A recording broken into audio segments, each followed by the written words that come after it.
Live from the National News Studio, Sri Lanka.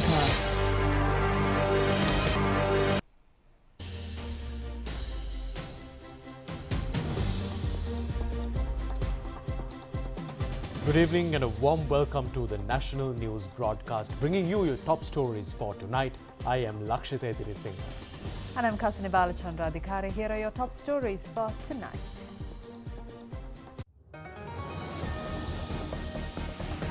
National television marks its 42nd anniversary. Anniversary wishes pour in as television fraternity celebrates its camaraderie. First phase of the Anuradhapura North water project vested with the public. Benefits for 25,000 families. Accepting applications for the second phase of the Asuma program begins. Minister Kanchana says a forensic audit reveals a deletion of petroleum products distribution data. CID apprehends and repatriates criminal gang member Puma, who was hiding in Dubai. Lanka supposed to sell imported eggs at a rate of 43 rupees from day after tomorrow. Another missile testing from North Korea.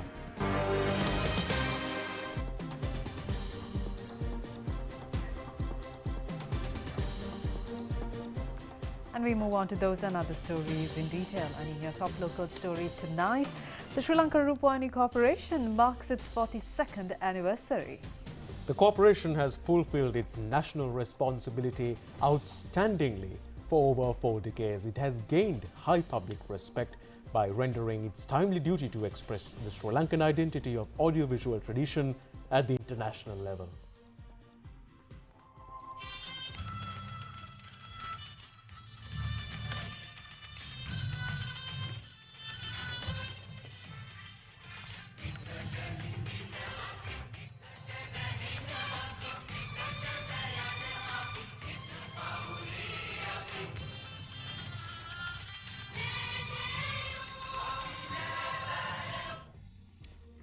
Sri Lanka Rupavahini Corporation was established under the Parliamentary Act on the 15th of February 1982. The corporation was awarded by the Government of Japan. As the pioneer in television broadcasting sector, the national television has been able to introduce high-quality and artistic telecasting service to Sri Lanka. The corporation is constantly committed to achieve its targets as the official electronic broadcaster for the promotion of social responsibility. Under the corporation, programs are being telecast through national television, ChannelEye and Netra channels. The corporation produces programs in Sinhala, Tamil and English languages, and it is the pioneer and leader especially in national and international live telecasting. The corporation is rendering a significant service to build up mutual respect, cooperation and confidence among the ethnic groups in the country and to enhance the reconciliation process in Sri Lanka. National television is the main broadcaster with the topmost coverage in the island with cutting-edge technology. The National Television's Rupavahini News YouTube channel has been able to attract the audience in the country with over 5 million viewers. The most prized resource of the corporation is the innovative and skilled producers and the staff. It has been honored with many local and international awards for its quality programs. The national television is a vanguard in the television sector, advancing forward while swiftly balancing innovation and tradition.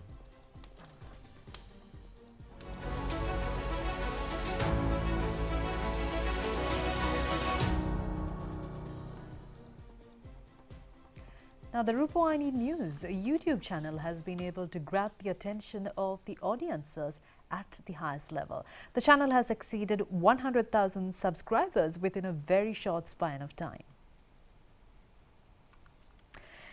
The audiences have the opportunity to receive many news reports and information in many sectors, including economy, social, political, environmental, foreign relations, and sports through the Rupavahini News YouTube channel. Steps have been taken to further improve the YouTube channel, marking the 42nd anniversary of SLRC. The national television is ready to report news with much confidence and responsibility on behalf of the audiences who had supported Rupavahini News YouTube channel to gain this success.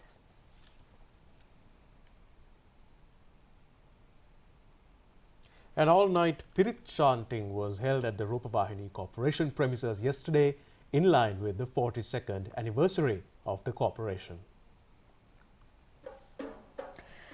The annual Pirit chanting ceremony was organized by the Buddhist Cultural Unit. The annual Pirit chanting ceremony of the Sri Lanka Rupavahini Corporation was organized by the Buddhist Cultural Unit. The ceremony was held under the guidance of Chief Incumbent of the Sri Javardhanaramaya Temple in Kota Road, Colombo 8, Venerable Godamuni Lankananda Thera.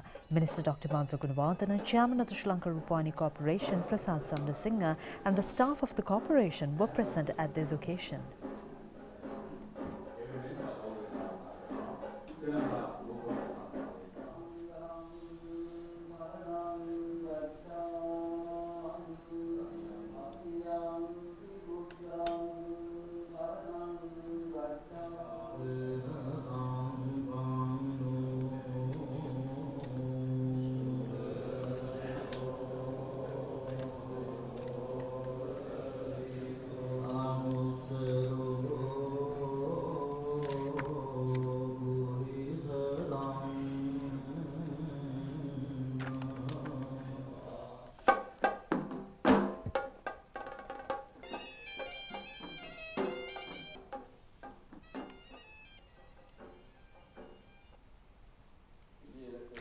Subsequently, an almsgiving was offered to the Mahasangha at the corporation premises this morning.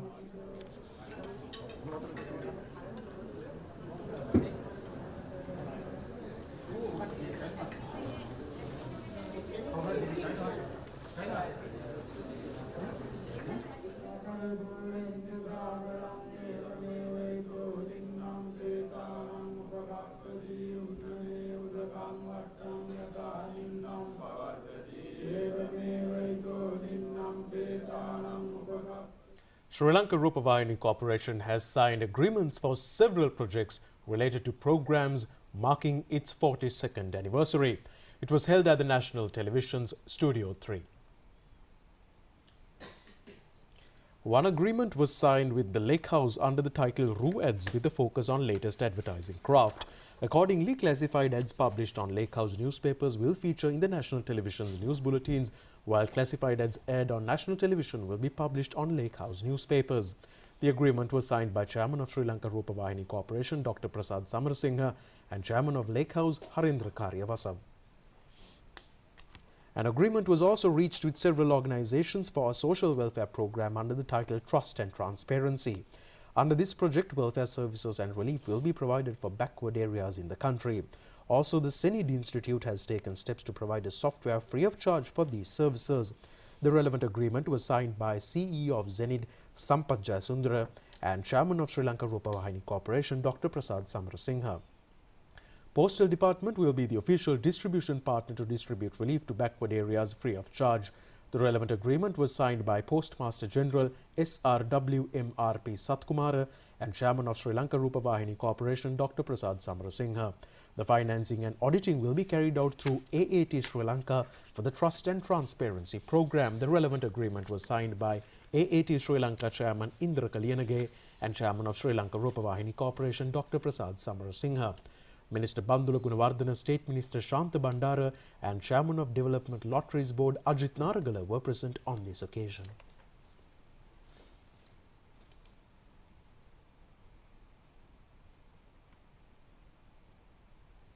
Now, several television stations in the country extended their wishes to the Sri Lanka Rupavahini Corporation celebrating its 42nd anniversary.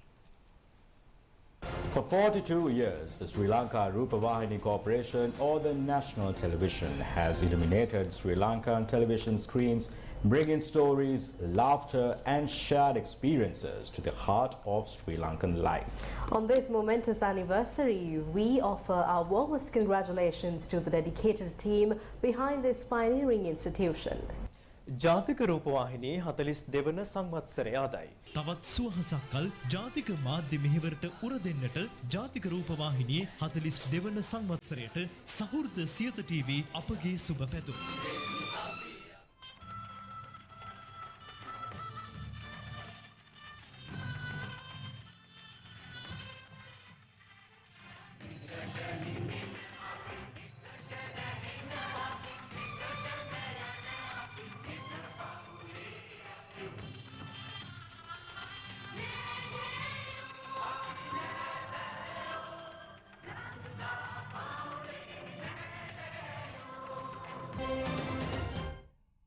Meanwhile, in other stories, President Ranil Wickremesinghe vested the initial phase of the Anuradhapura North water supply project with the public today. The phase was completed at a cost of 11,515 million rupees. The President guaranteed agricultural protection from the project.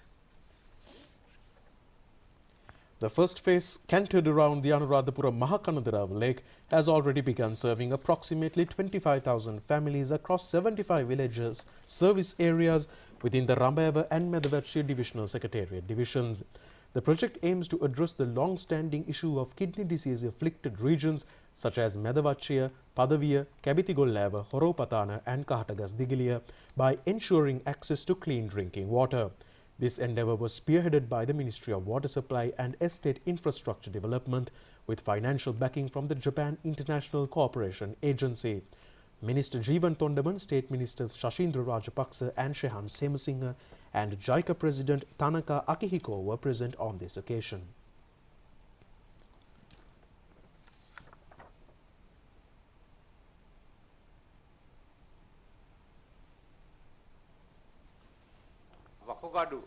The President said that the Anuradhapura North water supply project commenced in 2013, aiming to alleviate the plight of those afflicted by kidney diseases in the regions by providing clean drinking water. Simultaneously, provisions for water crucial to agricultural activities are also being prioritized. He said that concerns have been raised regarding potential water loss for agricultural use during project implementation, but assurances have been given to avoid such outcomes. He added that mitigation strategies are in place to safeguard against any adverse effects. He pointed out that the demand for water is twofold, for agricultural cultivation and residential needs. The challenges faced by individuals, including having to justify their actions to their families after engaging in public campaigns, underscore the pervasive nature of this issue. Despite the challenges posed by the recent economic downturn, he said that they persevered to complete this project by securing the necessary funds, a significant obstacle in itself. Taking office in 2022 due to a lack of alternative candidates, he said that the government, with the support of various parties, initiated a national reconstruction program amidst challenging circumstances. Facing skepticism and practical obstacles such as fertilizer shortages and fuel scarcities, he said that they prioritized resolving these pressing issues before contemplating elections. While substantial progress has been made in revitalizing the economy, he said that the debt burden remains, necessitating a sustained focus on economic revitalization to avoid further borrowing. To foster a robust economy, he said that they embarked on an agricultural modernization program aimed at improving water management and introduction of new crops. Historical precedents demonstrates the potential for rice cultivation not only to sustain domestic needs, but also to serve as an export commodity, akin to the country's role as an oriental granary during ancient times. Had such initiatives been enacted earlier, he said that the nation would not be reliant on external assistance today. Furthermore, efforts have been directed towards attracting new industries and bolstering tourism, recognizing that merely providing food is insufficient. Generating employment opportunities for the youth is imperative, especially considering the lack of job creation in recent years. To expedite economic progress, he pointed out that foreign investments are crucial and necessitating the formulation of new legislation to facilitate this endeavor.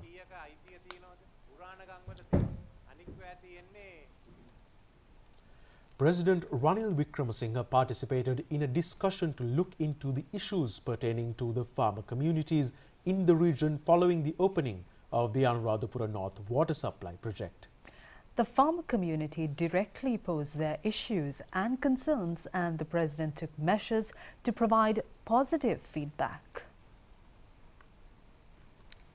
Directing his attention on the objections and protests raised over the project, President Wickremesinghe said that an inquiry should be made over the future steps regarding the project, as the project has already been completed. The President instructed to receive views and opinions of the farmer community, and measures will be taken to provide positive feedback on those issues. President Ranil Wickremesinghe said that it is crucial to concentrate on the implementation of this project as it cannot afford to be halted midway. Agriculture remains the top priority of the government, according to the President. In the past, different ministers oversaw water supply and irrigation. However, the President said that they are now under the purview of a single minister. Hence, he said that they must engage in discussions to devise the best approach for executing this task. Applications for the second phase of Asuma will be accepted from today until the 15th of March. Chairman of the Welfare Benefits Board, Jayantha Wijeyaratne, said that eligible individuals will receive Asuma benefits without any influence. He shared these insights during a press conference held today at the Presidential Media Centre. Chairman of the Welfare Benefits Board, Jayantha Wijeyaratne, said that families who had not applied for the first phase of Asuma and also those who had not participated in the Housing Information Census through submitted application can apply for the second phase of Asuma. During the second phase of Asuma, benefits are anticipated to be extended to 2.4 million families. It was emphasized that expediting the benefits process requires submitting applications with accurate and truthful information. Additionally, he also stressed the necessity of including the national identity card number of applicants during the application process for the second phase to ensure timely provision of benefits within the specified time frame. Hence, the Department of Registration of Persons has initiated a special program at the Divisional Secretariat level to expedite the issuance of national identity cards for applicants lacking national identity cards. Applications for the second phase of Asuma can be submitted via online system or through divisional secretariats or from Grama Niladhari. Minister Kanchana Wijeyasekara says a forensic audit has confirmed an alleged removal of data pertaining to the Ceylon Petroleum Storage Terminals Limited. In a statement, the minister said that appropriate legal steps will be taken after receiving the relevant audit report in the next week. The minister, issuing a statement, said that the major findings of the forensic audit conducted by KPMG on the sales and distribution of petroleum products from Ceylon Petroleum Storage Terminals Limited were briefed to him today. The forensic audit was initiated based on a complaint made by him to the CID in August 2022 on the irregularities pertaining to Ceylon Petroleum Corporation and Ceylon Petroleum Storage Terminals Limited. The CID, after the initial investigations, advised the ministry to conduct a full forensic audit to further investigate into the issues. Accordingly, the auditors had taken steps to brief the minister regarding the initial findings, and the full report is expected to be issued next week. Accordingly, more than 1.3 million entries on data has been changed or deleted since 2010, and most has occurred in 2022 during the height of the fuel prices. After the complaint was launched, the number has significantly reduced in 2023. Massive losses have been recorded from stock holding in 2022, amounting to 28 billion rupees, and after the complaint was made, it has come down to 4 billion rupees in 2023.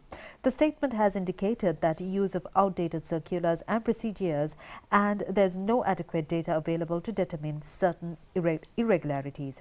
The report, as per the minister, will also be shared with the Cabinet of Ministers, Parliament, Auditor General and Attorney General's Department.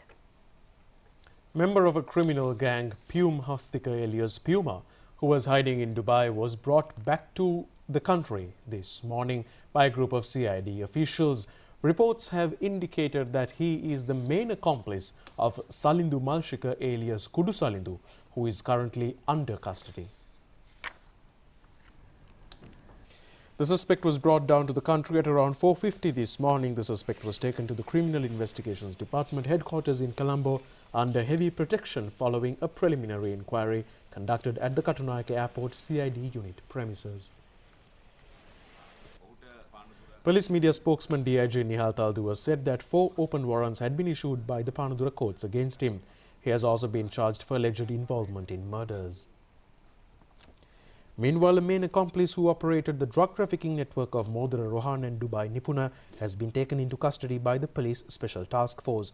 The arrest was made during a raid carried out in Modara area. The 37-year-old suspect, identified as a resident of Colombo 15, has been handed over to the Police Anti-Narcotics Bureau for further investigations. Minister Bandalu Gunawardena says the vehicular congestion in Sri Jayawardenepura Kotte will be resolved in 3 months. The minister provided necessary instructions to the relevant officials today regarding the measures which should be taken to resolve this issue. A daily traffic can be observed during rush hour due to the narrow bridge between Kotuwegoda and Budgamu in Rajagiriya when attempting to enter and exit Colombo. As a solution, the minister instructed officials to construct a steel bridge within a period of 3 months until provisions are allocated either to expand the road or to construct a new bridge. Accordingly, the Road Development Authority has, as well as State Development and Construction Corporation officials, were instructed to expedite the designing and the construction of the proposed bridge.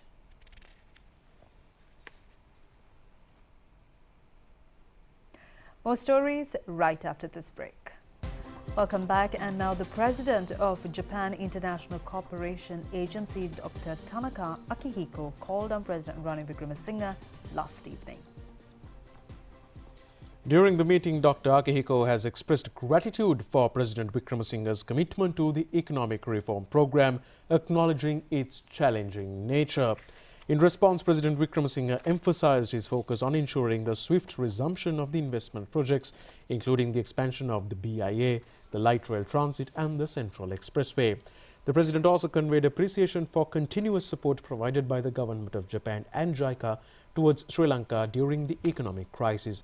Dr. Akihiko elaborated on JICA's efforts, highlighting the priority of concluding debt restructuring while also aiming for the resumption of stalled projects. President Wickremesinghe was accompanied by President's Senior Advisor on National Security and Chief of Presidential Staff Sagala Ratnayaka and Director of International Affairs Dinuk Kolambage during the meeting.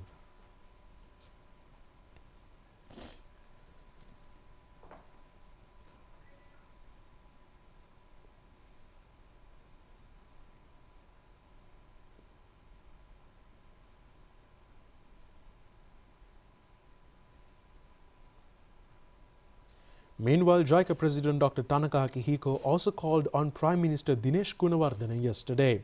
The Prime Minister urged JICA to consider new projects for rural development, rural road construction, empowerment of small and medium sector farmers and entrepreneurs. Dr. Akihito said JICA would provide a grant for a new renewable energy program which will include establishment of solar energy units at hospitals in Sri Lanka. Ambassador of Japan Mizukoshi Hideaki was also present on this occasion. Chairman of the Lanka Sadhasa Pasandayapa Abewardena says that imported eggs will be sold at a rate of 43 rupees continuously from day after tomorrow. He made these remarks during a media briefing held today. Chairman of the Lanka Sadhasa Pasandayapa Abewardena said that necessary stocks had been received to resume the distribution from Saturday. He said that apart from several outlets in Kurunegala district, consumers will be able to purchase eggs at a price of 43 rupees each from other outlets. He said that this initiative will continue until the new year. Meanwhile, Lanka Sadhasa has taken steps to reduce the prices of several essential commodities, targeting the upcoming New Year season. A smart classroom under the Sakkula program was awarded to Maharagama Primary School in Bulat Sinhala. It was held with the participation of opposition leader Sajith Premadasa. This was held under the Sakkula 97th program. This is the first time a smart classroom building was awarded to a primary school under the Sakkula program. Opposition leader Sajith Premadasa said that education is not only the foundation of a prosperous society, but also a tool to wipe out poverty.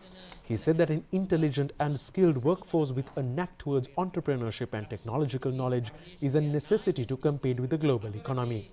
He said that it is their responsibility to nurture the younger generation to become skilled professionals, researchers and leaders. Therefore, he said that they will commit to protect the modernist education system in the country. He pointed out that this initiative can be considered as an effort taken towards this aspiration. Now let's take a look at more local news items in brief. Asian Development Bank has agreed to extend $8 million for smart agriculture development in Mahavali zones. Representatives of the bank made these remarks during a media briefing with Minister Pavitra Baniaraji recently. Two have died after a boat capsized in the Karudupat River in Kinya Kandalkadu area. The deceased have been identified as 17 and 56-year-olds.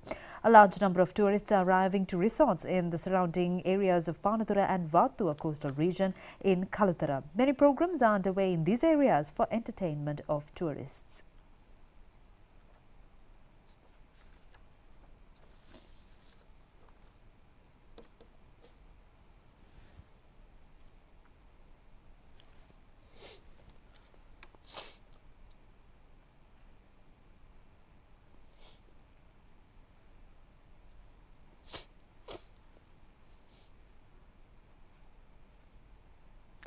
Three refurbished buildings belonging to the Achuveli Ayurvedic Hospital in Jaffna was declared open recently.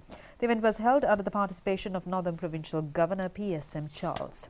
A female elephant has been shot by a certain individual in Sarvodaya Sittarama area in Tanamal Villa.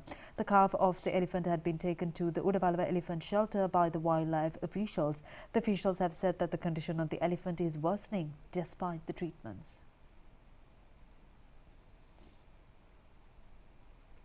Many programs have been initiated with the aim to expand the welfare of the Sri Lanka Army officials covering both health and education sectors. This was initiated yesterday at the Army headquarters. And that's all the stories for tonight. Do join us tomorrow for more of the very latest. Until then, good night. Good night.